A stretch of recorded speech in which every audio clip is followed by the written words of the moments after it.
Friends, welcome back to my channel. Wanted to come on here and update you on my 30 in 30 challenge, or my 30 in 30 attempt. I'm not sure what this is called, except that in August I'm trying to read 30 books. So I've been picking up a lot of short books from my library and trying to read them. So in this video I'm going to share with you the 3 books that I have finished most recently, as well as a little bit of a library haul, some of the books that I have been taking home in the past few days, collecting them if you will, because I want to try to read through them. So I'm not just reading all the short books that are available at my library. I requested some books to be sent to my local library branch, so I'm assuming that at some point during the month they will come in and I'll be able to read some of those. So expect another haul when that happens. But I did go to my library and try to find some short books on the shelves, so I'm going to be showing you that as well. If you watch my shorts videos, I made a little short where I showed you the process of choosing some of the books. So maybe I'll insert that here as well, because I think you guys like my short.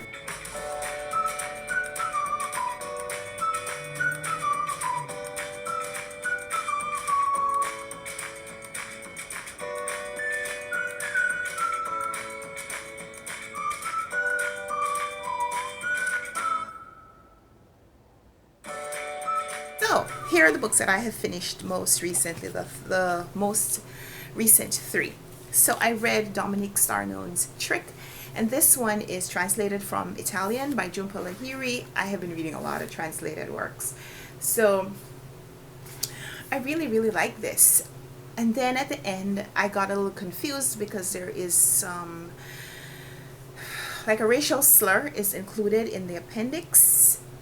And I don't know that it necessarily added to the book, but it did give me a new perspective on what some of what happened in the earlier parts of the book might have meant. So this one's about a 75-year-old illustrator who has been asked to create art for a Henry James publication, a Henry James work which focuses on a man who's being haunted by the ghost of his former potential. And so because that is mentioned, we know it will figure into this character's life. And so when he is asked to do something for his family, we see that story coming through in his interactions in his life, in the phantasms that seem to haunt him as well. In the story, we are seeing a 4-year-old child who is trying to take over the main character role, and so the interaction, the banter between this 75-year-old and the 4-year-old, really engaging because they're people on opposite ends of the spectrum of life, and you see the tug of war between them, each one wanting to be the main character in the story, and it not being possible for both to be. So who will win?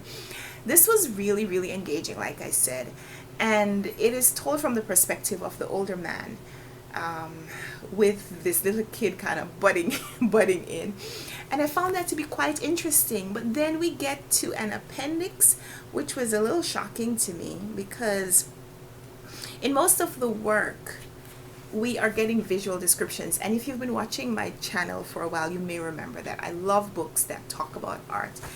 And so then we get an appendix, right? So the story ends and then we get an appendix, and then here now in the appendix are some of the artistic representations that I imagined but didn't see in the book. So we get some little line sketches like this, and we get, you know, what's this, like chiaroscuro? And it's interesting because that part is written like a journal entry, and in part of it, where earlier in the book we were reading about people who were darker images and what the darkness may have meant, in this part of the book he actually uses the N-word. And I was shocked, like, why is that there? Here's the line: "She must have seen in my distraction what Alice Steverton, Bryden's close friend, calls the black stranger." Black stranger is italicized. And then the next sentence is, "I don't think it means N. No." But what, like, the appendix seems to be really disconnected in tone, and I feel like it detracted from my enjoyment of the book.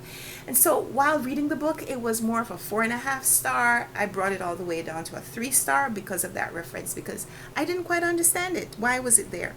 So if you could shed light on that, shed light on the darkness, would appreciate it. So that was the first of these 3 books. So then I read this graphic novel, which has been getting a lot of buzz because it is Miles Hyman illustrating Shirley Jackson's story, The Lottery. Miles Hyman is Shirley Jackson's grandson, and it features very prominently in his biography. So it is the authorized representation, I suppose, because Shirley Jackson's family have asked one of her family members to illustrate the story. So I don't know that this necessarily adds to the story. I feel like graphic representation is good because it brings it into a different format. But I didn't reread the short story recently. I haven't reread it recently. We did a discussion about it a few years ago, and I read it, I'm going to say about 4 years ago. So it's fresh kind of in my mind, but I didn't reread it for the purpose of comparing it with this work. So I let this kind of stand on its own, and I feel like this is a complete story on its own. You don't have to have read the short story in order to enjoy this. But I think the accompaniment would also be an excellent way to interact with this book, because it is heavy on the graphics, sparse on the dialogue. So we get a cast of characters here, and then it starts with just pictures, this bucolic hamlet, and we're left to kind of figure out what's happening. It looks like it's dark, and then we have these characters and we see them going through, and there's almost no dialogue except for all the way on page 9 we get "Evening Joe, hello Harry," and that's the only text so far, and then no more text for a while, because I don't know if you get this idea, but it seems like they're operating wordlessly, that they know what they're doing, and so they just do it, and there's no need for a lot of conversation. And then we flip to some background. The morning of June 27th was clear and sunny with the fresh warmth of a full summer day, and we see the inhabitants of the town going about their routines, and again, not a lot of conversation, not a lot of words. So it's a strange book in the respect of there isn't much in the way of conversation. I feel like Hyman is very careful not to try to misappropriate his grandmother's legacy, so he adds to the work but doesn't add too much of his words. And I found this to be quite intriguing, quite fascinating, a revisit of Shirley Jackson's story, where we have people who are so caught up in following a tradition that they don't understand, a tradition that is not beneficial to them. We can't see any benefit. I don't know if they think that there's a benefit. I guess they do, but they're so caught up in conducting themselves according to what their forefathers did, that even if they don't have the original essence, they're just gonna do the habits, and it's the detrimental results to their community, because I'm assuming that at some point it sparks in everyone's mind, what happens if it wasn't that person and if it was me? So I don't know, if you've read this book, then would love to hear from you, your comments on the representation, the visual representation of Shirley Jackson's The Lottery. That was quite interesting for me. And so then I read the 2021 International Booker Prize winner, At Night All Blood is Black, by David Diop.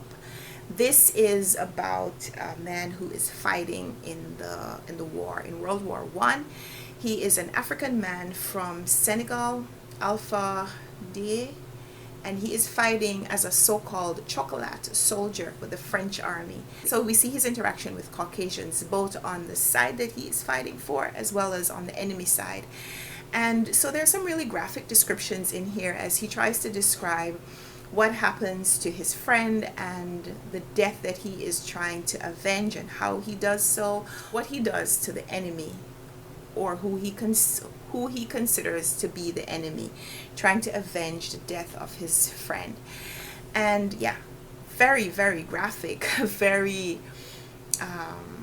very introspective. So in this one we really get to see the two major ways that a person could mourn, internally and externally. The thought process as they revisit all the what ifs about the loss, as well as how they act. So the thoughts and the actions that characterize mourning in some way. So man, this was really, really good. Really short, but really good. It's only about 140 pages, and it's also a small book, and the writing is just so vivid. You can't help but get immersed in the story, even if it's not a place and time that you want to immerse.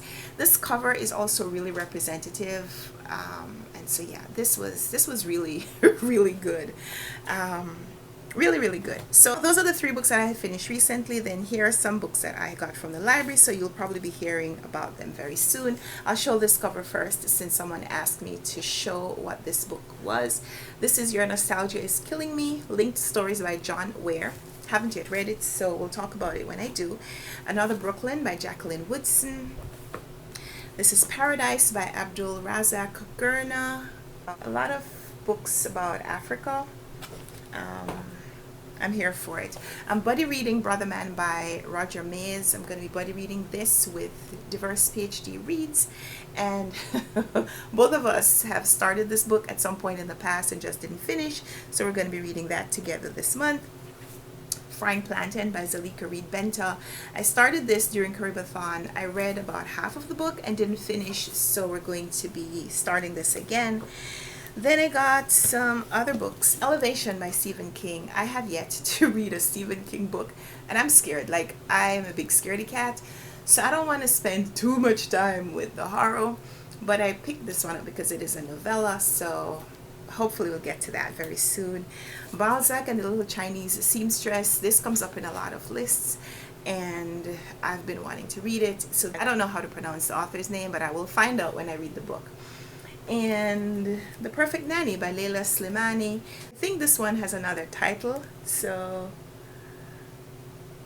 I don't know. This is the one that this is the version that I'm going to be reading. Then some other books that I got The Silence by Don DeLillo. Haven't yet read anything from this author, so I'm looking forward to that. Got The Uncommon Reader by Alan Bennett. Red Badge of Courage by Stephen Crane. A Clockwork Orange by Anthony Burgess. Oh Pioneers by Willa Cather. I have read 2 books from Willa Cather and I have loved them. I really want to explore more of her work, so this may be a good time to do so. And another book about, this one I think is about immigrants trying to get to Europe. So looking forward to this one. This is A Slap in the Face, another translated work. And then I also got some books for the BookTube Prize. So these are the 3 books that I've been assigned to judge for the BookTube Prize that I have not yet read.